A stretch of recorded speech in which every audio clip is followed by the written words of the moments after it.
Chemical weapons have been around a very long time. Gas weapons date back all the way to the 5th century BC. And then there was a renewed interest in the 18th and 19th century. By World War I, chemical weapons were used. And there was a great debate over whether or not to continue, but they were used in both world wars.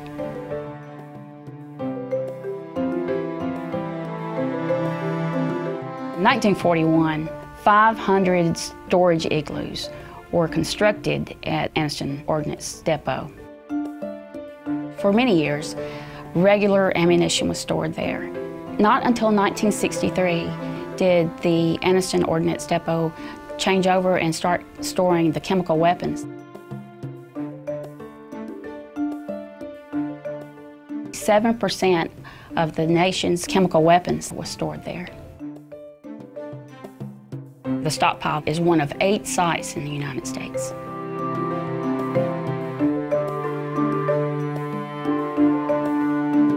At the time, the main thing we were fighting was base closure, the Battle of Fort McClellan. But my staff and I, all of us knew that sooner or later we were going to have to deal with something that was very frightening to a lot of people. When I first took command as the Army, I could not acknowledge the fact that we even had chemical weapons on the depot. Yet, of course, I had 1,000 employees who went home every night, who worked on the depot, that knew they existed. So it was really a precarious position that we were put in. I didn't know it. I grew up and was raised 30 miles from where these toxic chemicals were and never knew anything about it. It has been safely stored since 1963. There is a very well-trained professional group of employees at the Anniston Chemical Activity who are dedicated to the safe storage of those munitions. Besides the morality of having and using chemical weapons, it's a safety issue. These are very old chemical weapons, and they were leaking, they were unstable, they were deteriorating. This is something that we have to control. It's not optional.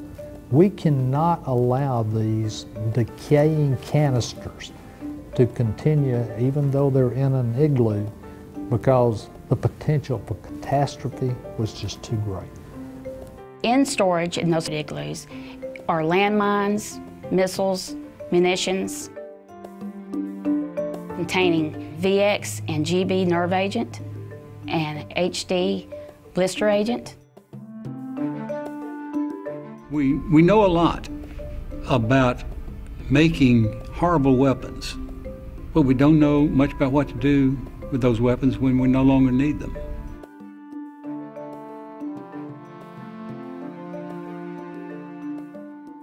We were told, as a result of Congress agreeing and mandating that we dispose of the chemical weapons and munitions, that we were going to be on the front lines of a lot of activities that we were not anticipating.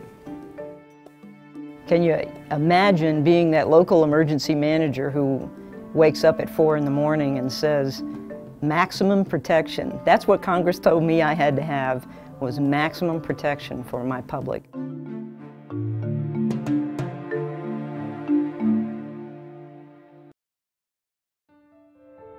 One of the big words in my mind back during that was that we were going to have to take a chance. Either go through incineration or neutralization or some other process, but we were going to have to take a chance. I think every one of us went home at night and said, what if? Early on, the public perception was a lot of fear. A lot of fear from one side about leaving the chemicals where they are, because once it was exposed to the public that those chemicals were leaking and could be dangerous. And then the other part of that fear was fear of disposing them, fear of building this incinerator.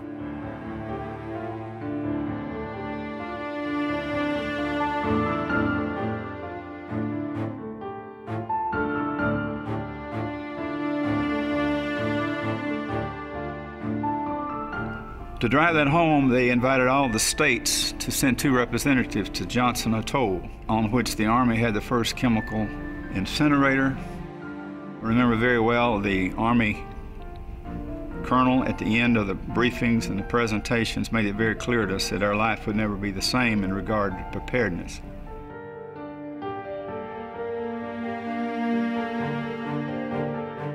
And it was followed thereafter by Congress saying that you're going to afford the public around Anniston Army Depot and the other depots maximum protection to assure that they're safe during the incineration process. And the demographics for the state of Alabama were absolutely terrible. We had a lot of unique challenges that basically were people living very close to the fence line at the Anniston Army Depot. If you look at Johnson Atoll, it's self-limiting in and of itself. It's on an island. At that time, we were looking at Utah, Tooele. It sits out 50, 60, 70 miles in the desert. In every trip that we ever made to Utah to see this, one of the things that we found out is you can do it. And you can do it, but only if you are so critical about every detail. We had a proven methodology. It had worked at 2 locations, and coupled with the fact that we had weapons that had decay issues, I think it was in the best interest of the people of the state of Alabama to get rid of them. You can't afford to have something that toxic, that threatening to the general population of Alabama. A lot of the discussion then, community-wise, went to, okay, they're going to do this, what all can they do to help protect us during the process?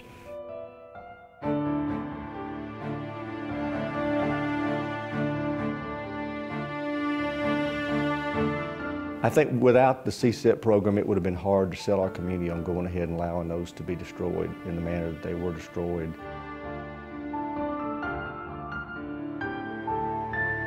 So I think a significant benchmark was that we pressed on.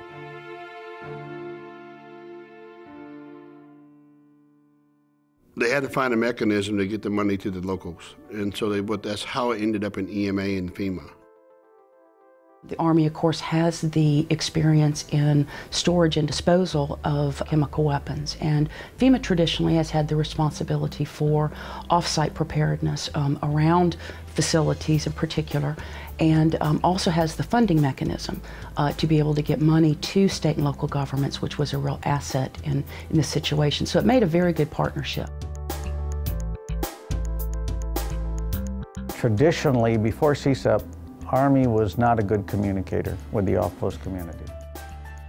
Very early on in this process, the National Research Council suggested to the Pentagon that the Pentagon, the Department of Defense, the Army needs to spend money on public affairs. It was the basis for a very strong bond between the two, because we couldn't exist without the off-post community, and they couldn't train or respond without knowing what they were dealing with, and that was our responsibility. We were creating something that had never existed before, and everyone had different perspectives on what it should be when it was complete and how to go about building a program to provide a greater level of preparedness and protection for the people of East Central Alabama.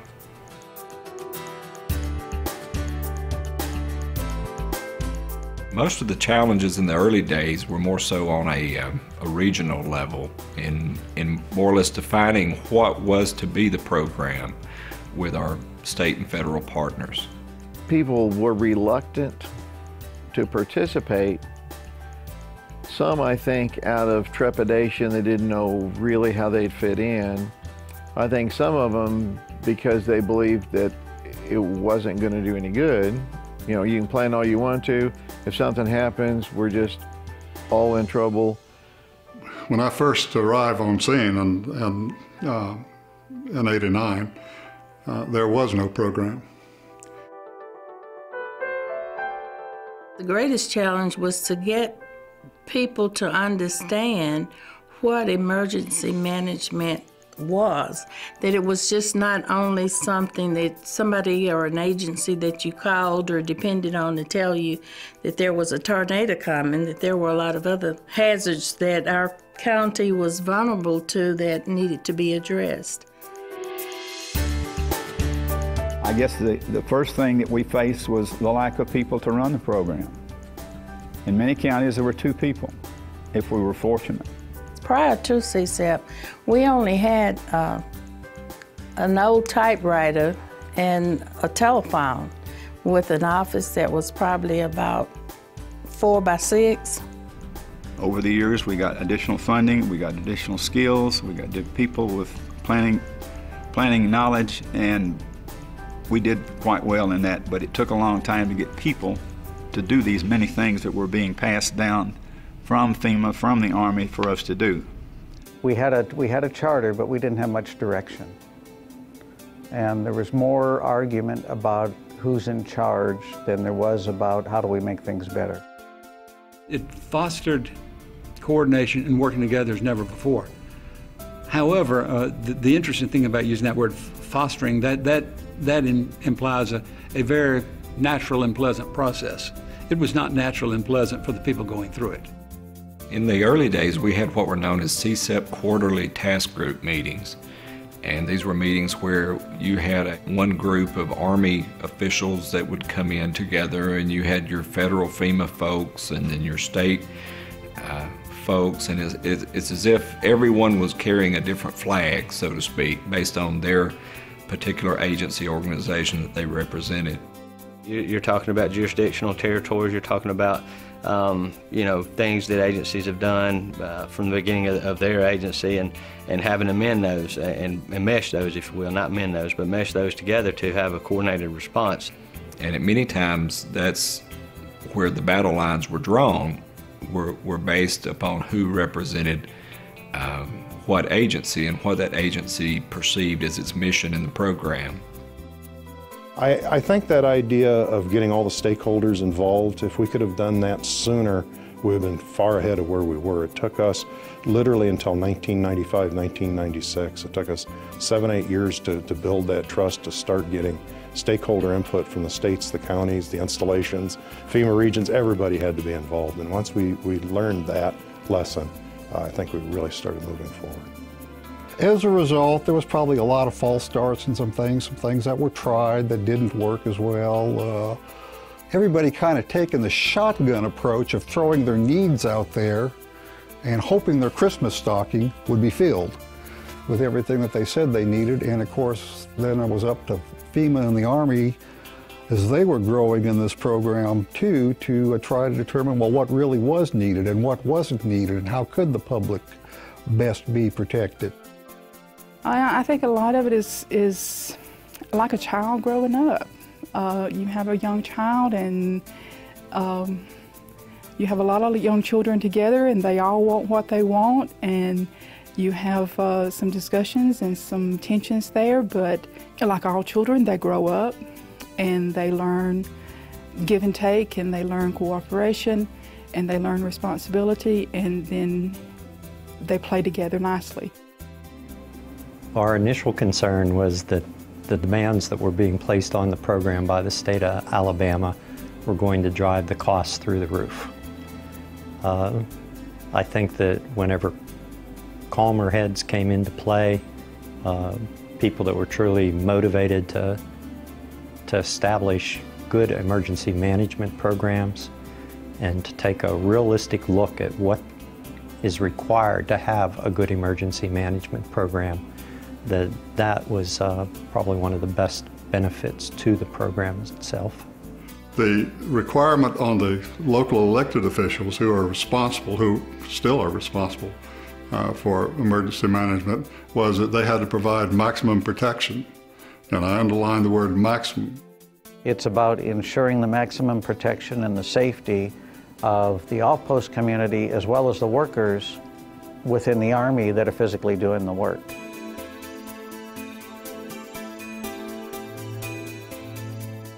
The communities were required to make a protective action decision within a very limited amount of time. in order to achieve the maximum protection. And there were certain things that had to be available in order to do that.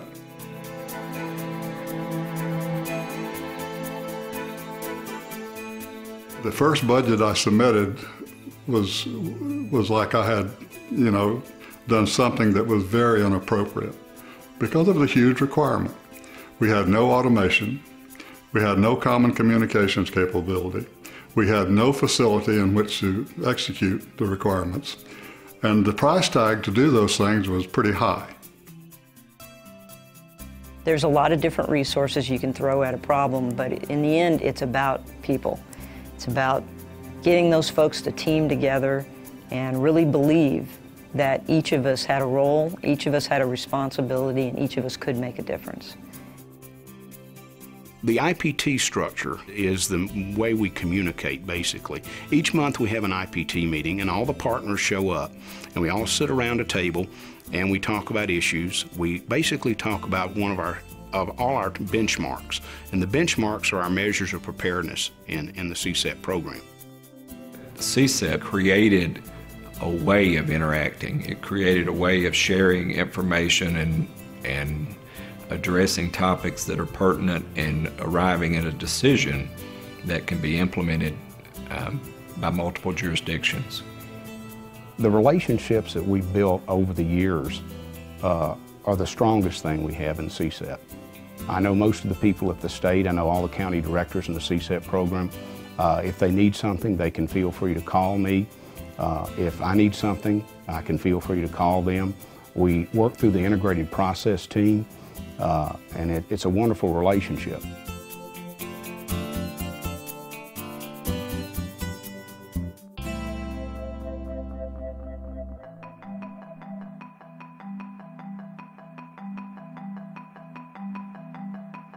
We had good all generic emergency plans, we thought, but soon as we got into this, we were given standards and criteria that we had to plan against to meet in order to have this maximum protection under the law.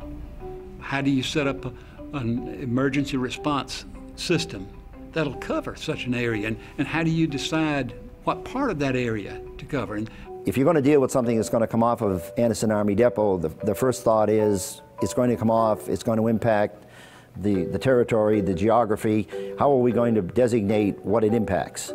And you had to identify certain portions of the area that would be immediately affected within seconds or minutes, and then another part of the area that would be affected maybe later with perhaps less dangerous consequences.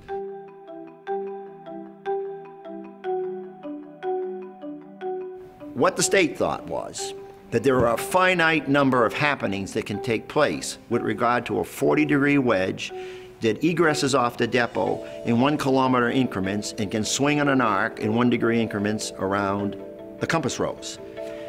So I thought a big thing from the planning perspective was that we manually take this wedge, move it around the compass rose 1 degree at a time and out 1 kilometer at a time. That when the depot announced zone, I'm going to make this up notionally again, A1, A2, B3, C4, D6, we went to our table, oh, that's Plan 32. The problem was we didn't have any way of broadcasting it. I guess the most immediate or consequential was, how do we set up an infrastructure to deal with this? Essentially what we had was good communications within the county and the cities, but very little interface with the states. There were no regional intermediate communication points. Every entity within the county had a separate UHF radio system. Most of them were not compatible, so we needed a county-wide communication system.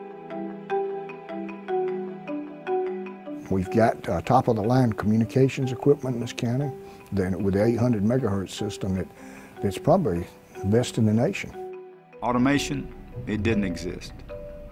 In the automation arena, the CSEPP has been pretty robust in redefining what information technology is in emergency response, not only from the ability to model vapor and aerosol releases and to communicate that information from on-post to the off-post community, but also as far as automated planning systems that were put in place in the early days that helped us organize and quickly retrieve emergency plans that were geared specifically towards the emergency that was being experienced at the time. There's no doubt in my mind that the CSEPP funding automated the state of Alabama EOC.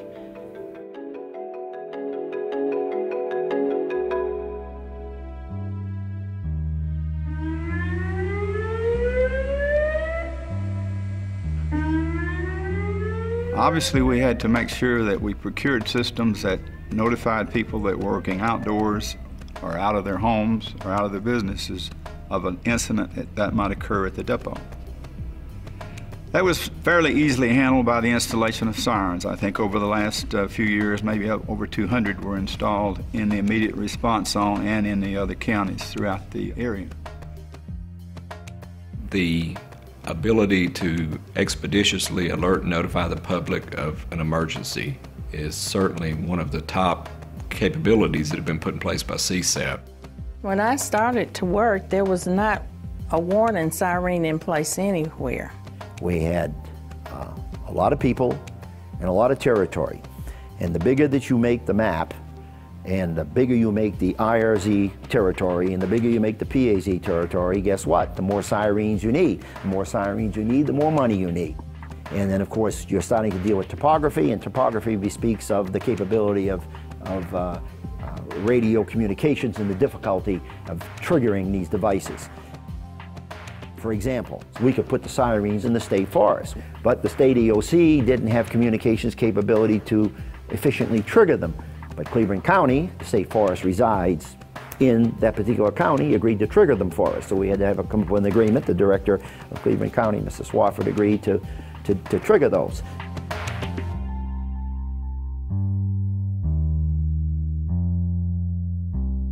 Because of CSEPP, we were able to give our citizens that indoor warning device that did wake them up at night to get them in a safe place. The Tone Alert Radio Network was a rather expensive but very robust system as far as capability and the equipment itself.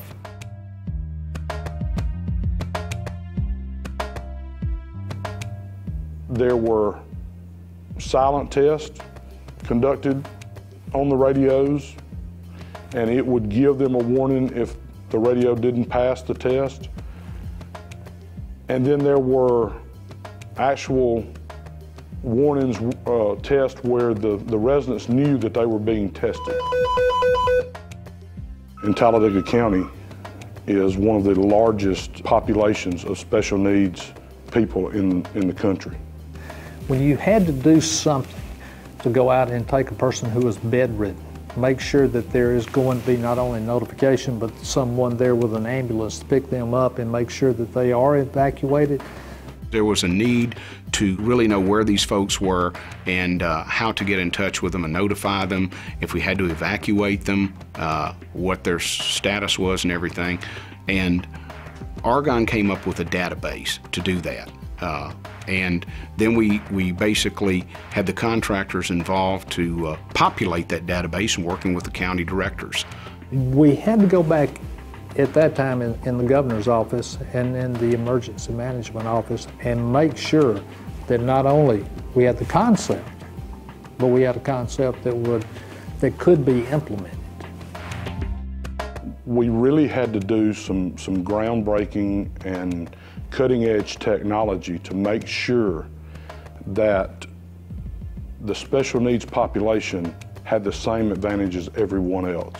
The fact that it had been in place in our communities for so long and would be phasing out put us in a position to where we were afraid our public would be less prepared than the nation as a whole because they had been provided a resource for so many years that was now being taken away. As they neared the end of their lifespan, and it was on the latter part of the program, we came to the point where we would either have to replace the TARs or take another sort of approach in informing the public of impending disaster. And our recommendation to FEMA was that instead of the Tone Alert radios that we knew would be taken away at the end of CSEPP, let's go with a more industry standard model. And that's where the concept of the Emergency Alert Radio project came into being. The emergency alert system in this country had been tested for years. It started off being the emergency broadcast system. It changed to the emergency alert system. And then on September the 11th, the biggest thing that had ever happened in this country, and the system wasn't used at all. And I think trying to get the people to understand that this was different from that system, that yes, we would use EAS in the event of a release at the depot, but that this was a unit that was going to notify them and that it absolutely did have to be set off. It wasn't something that would sit there and collect dust and never be used, because even though we hoped that it would never have to be used for a CSEPP event, we would use it to notify them of weather and other items.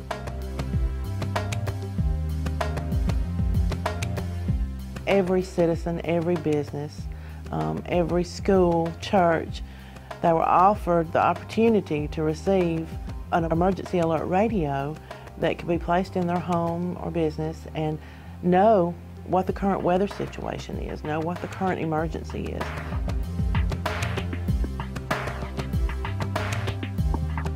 And all in all, this was a distribution of over 160,000 units, which was the largest distribution of emergency alert radios to have ever taken place.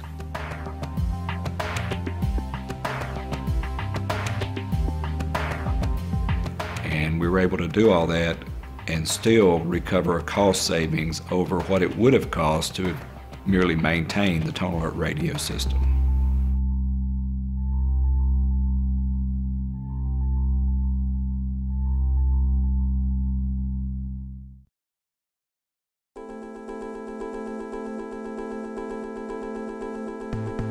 In this case, if there were an event at the Anniston Depot, we need to make sure that our plans are accurate. We need to make sure that we continue to test those plans and tweak those plans to make sure that we can help our local partners in a response if necessary. Prior to CSEPP, I don't ever recall the county having a county-wide exercise. There was I guess I don't know whether it was a fear or a misconception as to what we were trying to accomplish. In the early days of the exercise program, the resources available to the off-post community were very limited. We want to see how you would respond today, because an accident could occur today. And even if you didn't have the resources, you know that you're going to be doing something. First exercise that we had, usually in the county, I had noticed before I became director that EMA was just kind of like a stepchild in a sense, because everything that we had as far as communications and that came from one of the surplus property warehouses. So we were trying to do an exercise, and we were using the chairman of the county commission's office with one phone that was shared by about 15 different people, and it was just a total disaster. I think I approached the group in the critique, and I said we completely fell on our face in this exercise, and I take the responsibility for it. And I said our organization learned a great deal from this, and we intend to work better with everybody involved to enhance our capabilities.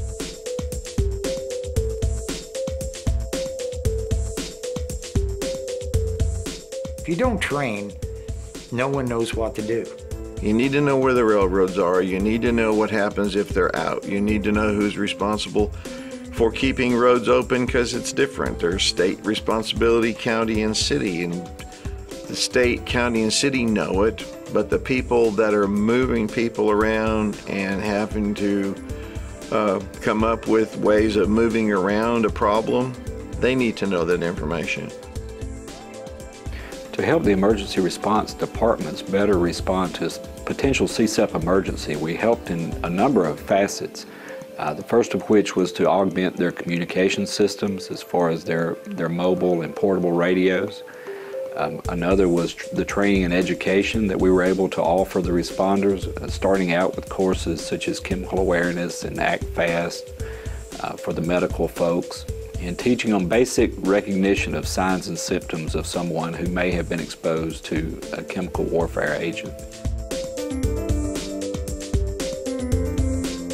The training really gives our associates more depth of knowledge that the things that are possibly out there. When an accident occurs and where we sit, it's inevitable that we'll end up with an accident. It'll make us better as a staff to be able to handle that. In addition, we trained fire departments and emergency medical crews to conduct decon operations for folks who either were contaminated or felt as though they could have been contaminated. And all of these types of functions were resourced through the CSEPP program to where they had those things that they needed. They had the decon shelters, they had the scrub brushes, the non-ambulatory stretchers, the things where they could successfully complete the mission that was associated with a potential CSEPP release. Anytime that we're offered a class or we ask for a class, it's granted. I mean, as long as it falls within the realm of the CSEPP guidelines. We've done a school bus extrication. You're going to evacuate out of the county. What happens if they're going along and let's say a semi-driver's coming along with a propane tank, has a heart attack, runs into them broadside, flips the truck over? We've got to be able to extricate those victims on the bus. And there again, that's children.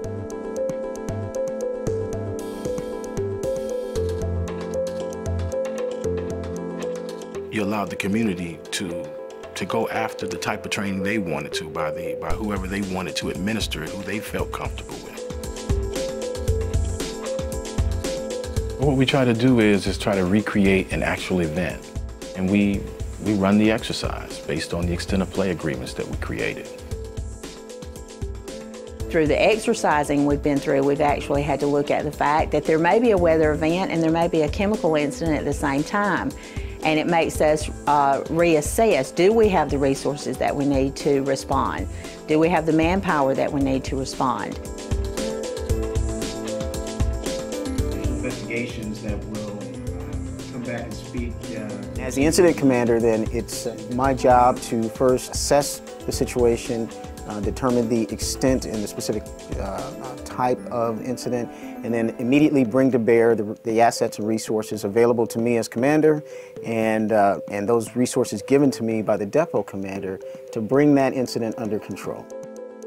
For any type of emergency event, the local EMA directors and the first responders in the counties are obviously the first line of defense. And our role at the Alabama Emergency Management Agency is to make sure that we coordinate all the resources that our local EMA directors would need to respond.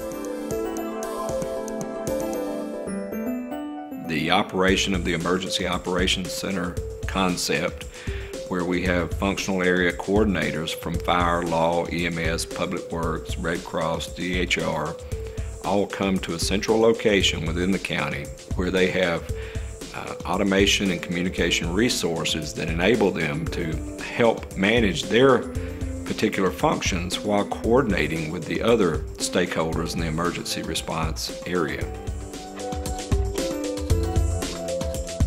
In the annual CSEPP exercise, Cleburne County would basically walk through the different functions that they would have to perform if there was a release at Anniston Army Depot.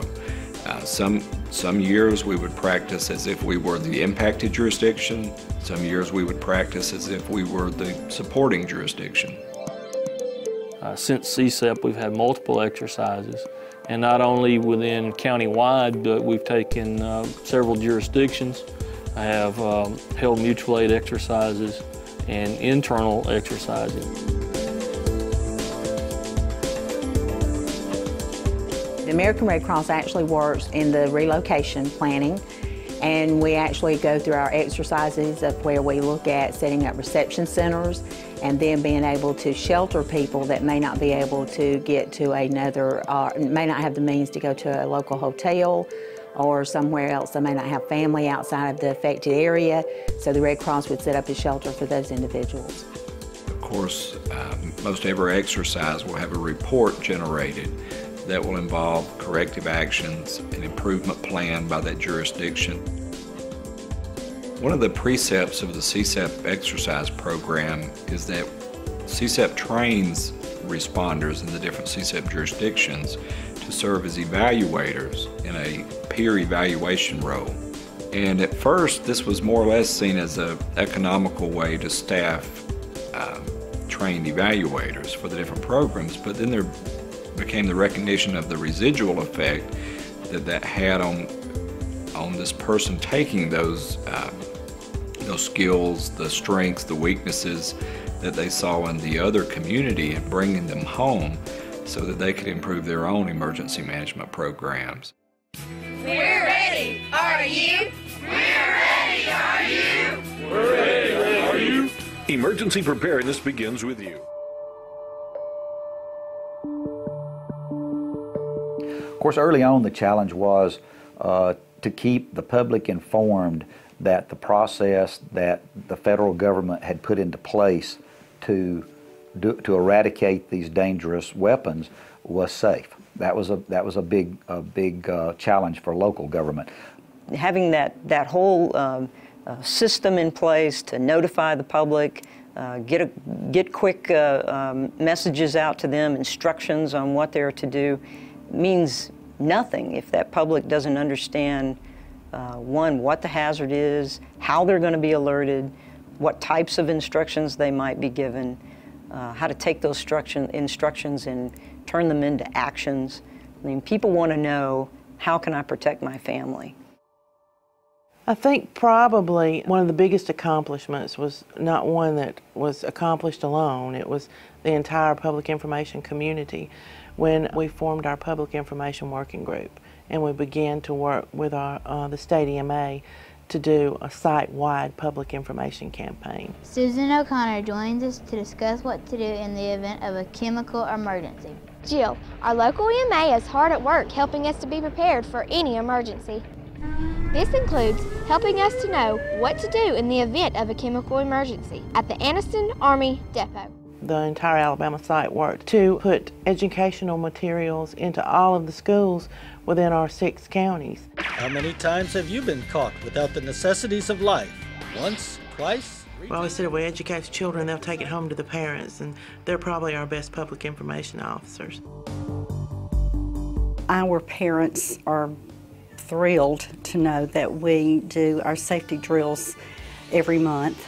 The children do encourage the parents to have a safety plan at home because we have one at school, and they feel confident as to they know what to do.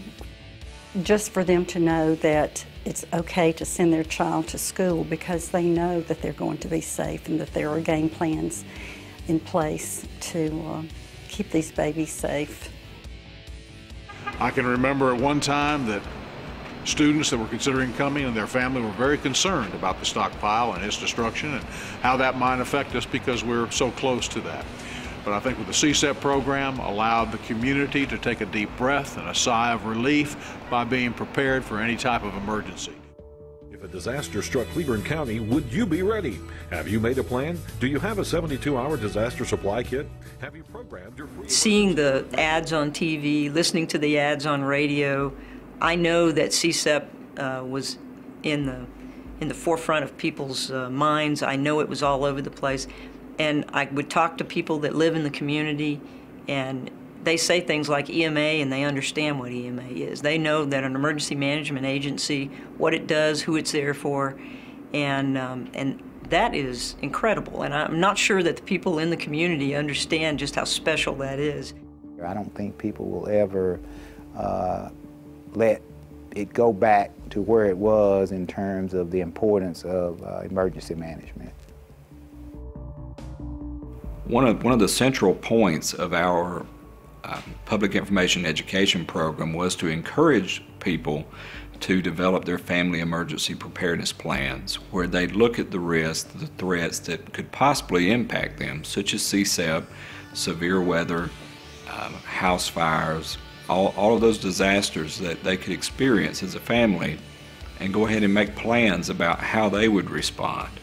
I think CSEPP did a much better job than I would have anticipated when they started going out and doing individual surveys in each one of the counties. Anytime someone comes to your house and says, if and when this happens, this is what your plan is, this is how we're going to respond, this is what we have at our disposal, and then have the equipment and the manpower and everything else that they were going to need in case there ever was a release. I think that was probably one of the best things the CSEPP program did.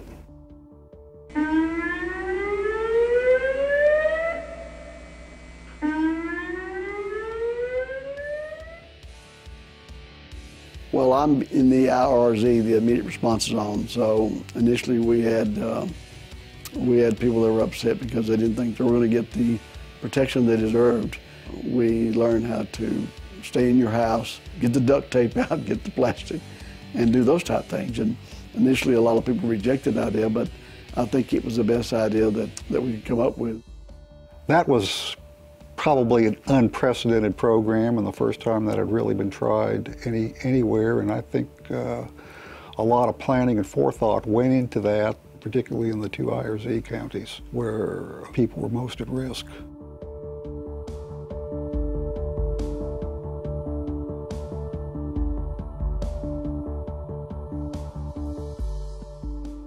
Still have a little bit of a smoldering fire in places. All the hazardous material except for one container has been moved out, and it should be moved out this afternoon, and we're estimating by 4 o'clock. Air monitoring is still being done.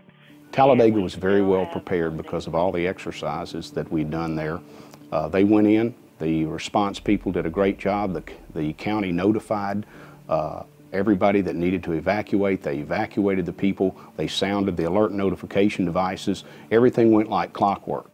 The citizens just worked wonderfully with us, and they followed instructions, and we've been very proud of that fact. All the responders that were there and on site, I don't think we could ask for a better group of guys and gals that were out there. They worked safely, and there were no injuries to those that responded, so we were very happy about that too. And I think the thing I was most proud of was hearing our citizens from Talladega County getting on the TV and telling these reporters that were calling them at home that I'm sheltered in place and I'm using the equipment that was provided by CSEPP. And that made me feel so good because that let me know that my public information officer got that word out to these citizens.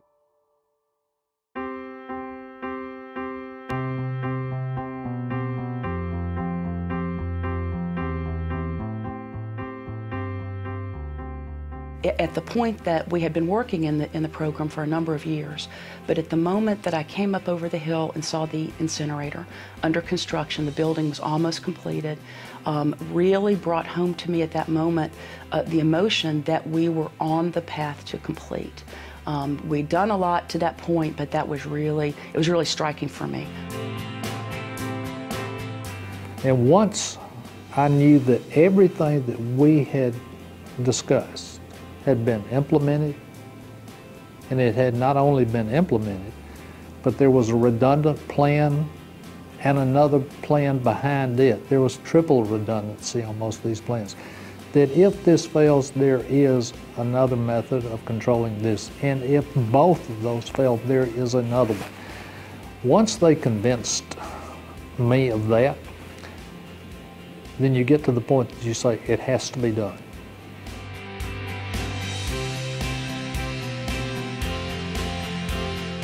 The burning of the chemical weapons actually started August 2003. I remember the day. The CSEPP program had good people in place that explained to us on the local level when certain chemicals were completely burned, what the projected date would be, the ones that were left.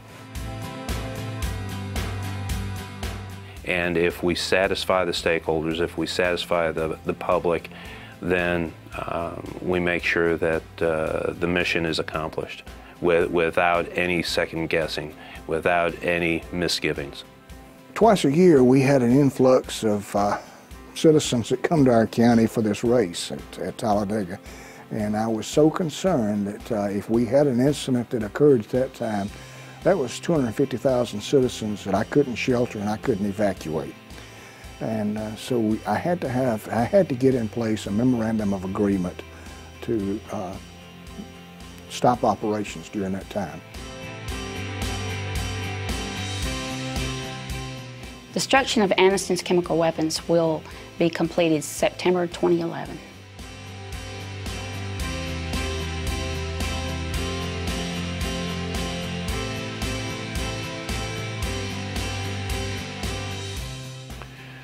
Maybe now is the most critical time.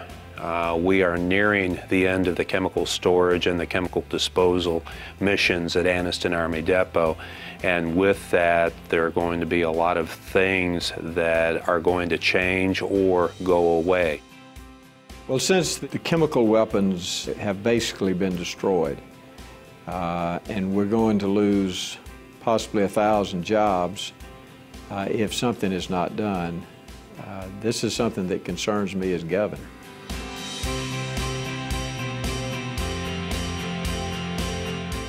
Even if you don't have any problems, the first thing that's going to happen, they're going to make Alabama into a dumping ground for all of the chemicals. Why would you go up and spend another $1 billion designing another plant when you have one there?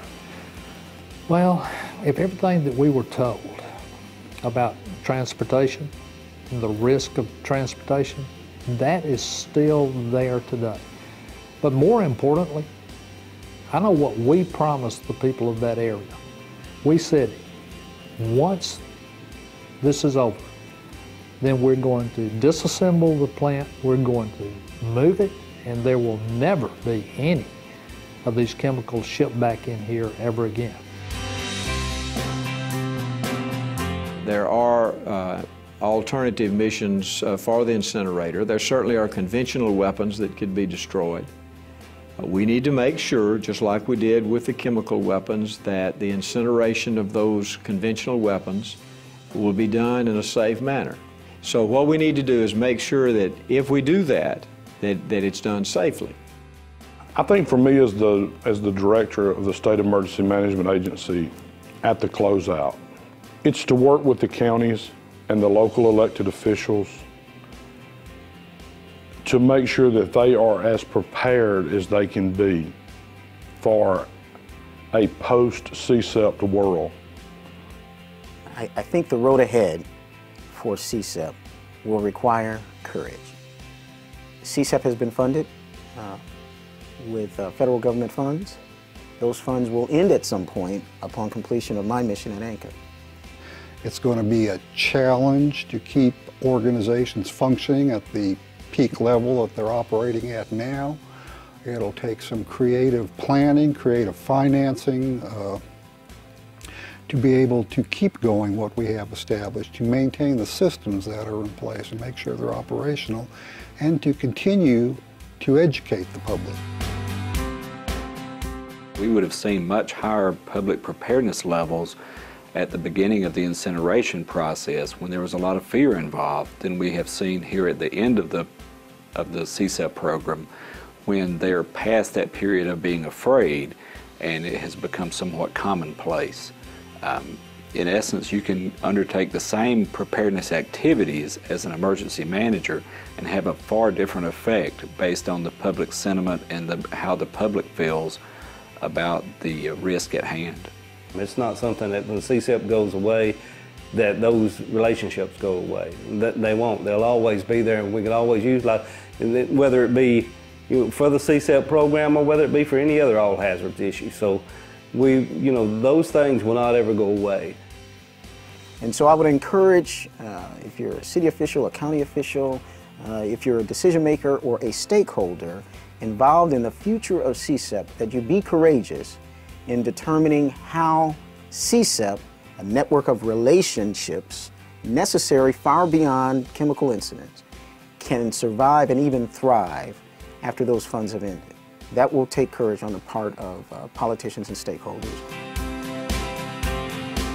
If you lose 1,000 jobs, that's going to be significant to that area. And I believe we must find some alternative uses for the incinerator. That's what I would like to see. But if we can't, then we'll have to absorb those into other industries, and we'll do our best to try to bring jobs into that area.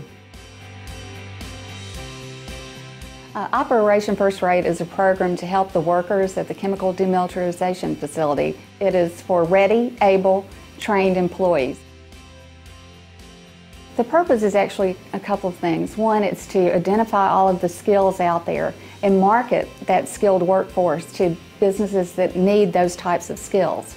And the second is to work individually with the workers to help them reach their career goals. Well, we are now in the process of setting up a website and job bank. We hope to also set up a transition center where they can sit down one-on-one with some career coaches and some people who have expertise in the field and help them. I think it's a very progressive, forward-looking emergency preparedness program in the state of Alabama. And we have seen since August of 2003 that better than 91% of the stockpile has now been safely disposed of, and in the relatively near future, the stockpile is gone. And I think that that is the best good news story in this whole program. CSEPP did a great job of infusing some very good seeds and some very good soil. Now it's our job to take that and continue to fertilize it and harvest it so that we can improve upon what we do in the future. The legacy is the people. It's not just the equipment that a community has now. Those are all things, but it all comes back to it's people that make the things work. Not only do I think that my school system is better off because of this, I think that St. Clair County is better off for it, and I think the working relationship between Calhoun County and St. Clair County is decades ahead of what it would have been without it. The post-CSEPP benefit to American Red Cross has been the fact that we do have lasting partnerships. We have collaborative efforts going on among the local organizations and the state organizations. And as far as the Red Cross volunteers, one of the greatest things that has afforded our volunteers is the fact that they have had hands-on training through all of the exercises that we've conducted over the past several years. And that's a benefit that will last forever for our local community. We want to make sure that we don't let them know, that we don't let them think the level of cooperation and coordination has dropped in Talladega County. We want them to remain, aware that we're still here and we're still doing our job. But we still want them to know that they have a part and a responsibility in it too. The preparedness level we've got now, I don't think you'll see us allow ourselves to backslide into the level of unpreparedness that we had as a community before. We hope that people are better prepared, that they maintain their family emergency preparedness plans, and that the public information education programs that we've put on with school children over the last 20 years is something that they carry on as adults and instill in their children as well. I think for the overall preparedness of the nation, we were first in many ways.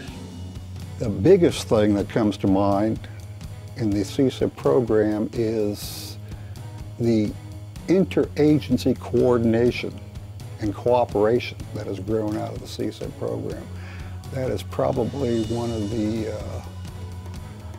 most significant things that I can see that's going to be a legacy of the program, and hopefully it'll continue here.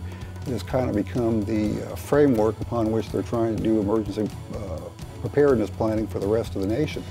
Looking back, if there was one thing I would say in the CSEPP program that has been of greatest benefit, I think it's the awareness of readiness.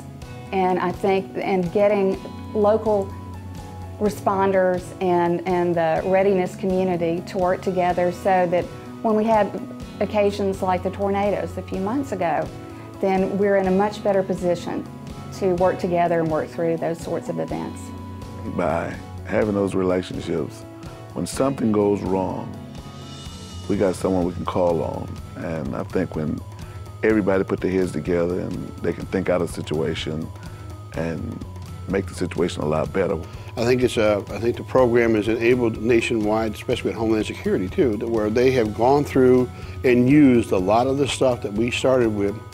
The evaluation for exercises is one of the biggest things that Homeland Security is using across the nation now to evaluate exercises. And that was all started by CSEPP. So there's a lot of legacies that CSEPP is leaving behind that I think are going to be positive for the nation and not just this county. Most federal programs are top-down, and it's our way or the highway. This program is very unique in that it was formulated from the bottom up. It was the locals had the power, the counties had the power, then it elevated up to state, and then to the FEMA region, then FEMA headquarters, and then the United States Army here in the Pentagon. And that's rare. We've shown how it's supposed to be done. I mean, this is the way you make a local, state, and federal partnership work and work successfully. I think more so than anything, it's going to prove how the community can come together to solve a problem, to put together a plan, and to work together towards a common goal.